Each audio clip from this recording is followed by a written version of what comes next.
Well, I'm not quite ready to make a prediction about who will win Sunday's AFC Championship game between the Patriots and the Steelers, but I would place a bet on this, that Antonio Brown won't be doing anything with his iPhone in the locker room after the game. And making the catch over his shoulder is Antonio Brown. After his team's big win last Sunday, Pittsburgh Steelers receiver Antonio Brown wanted to share his euphoria. Another one. Let's go get this money. Facebook Live made that possible. Thank you guys for tuning in.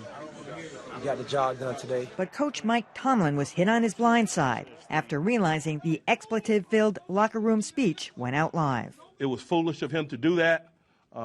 It was selfish for him to do that. But it seems Facebook Live has become a forum for foolishness and more. Beating a man and streaming the attack live on Facebook. This scene of torture played out live in Chicago, horrifying the nation. Outrage growing at this hour. But Facebook can be an important witness. Remember when this Minnesota woman fired up her phone after police fired on her boyfriend? Oh my God, please don't tell me he's dead. She kept her head, something Antonio Brown failed to do since just minutes earlier, Coach Tomlin had warned the team, don't do anything stupid on social media. Yeah, so Kelly, if you're watching the press conference, you probably didn't, but right after the game, the coach is there saying, and by the way, don't do anything on social media. Of course, I wanted to Facebook Live you today during the while she was doing running commentary about the outfits that all the women wear. It was priceless, but the truth of the matter is never do anything in a state of euphoria or depression or drunken. I mean, it's just common sense.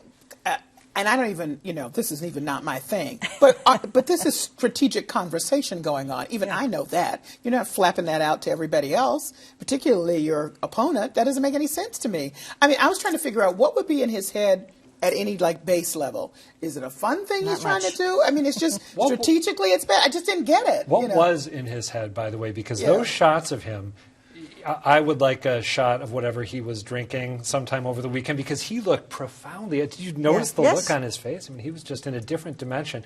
Yeah. I feel like, and I'm going to sound like a grumpy middle-aged man, which I'm becoming increasingly, I feel like there's a compulsion on the part of people under a certain age to broadcast every single thing they're doing, whether or not it is important, embarrassing, problematic, even if it's the most mundane thing in the world, it has to be shown or it's not really happening. It drives me nuts. I think that's exactly right. We live in a culture of exhibitionism, which brings us back to the Trump inaugural and, frankly, how he got elected to begin with, right? We live in a reality TV exhibitionist era. And, my children are a part of it.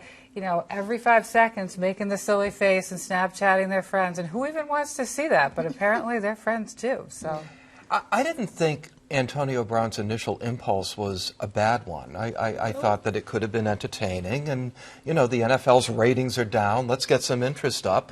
But you don't act like a lunatic. That's the problem. I mean, it was... But how do you broadcast a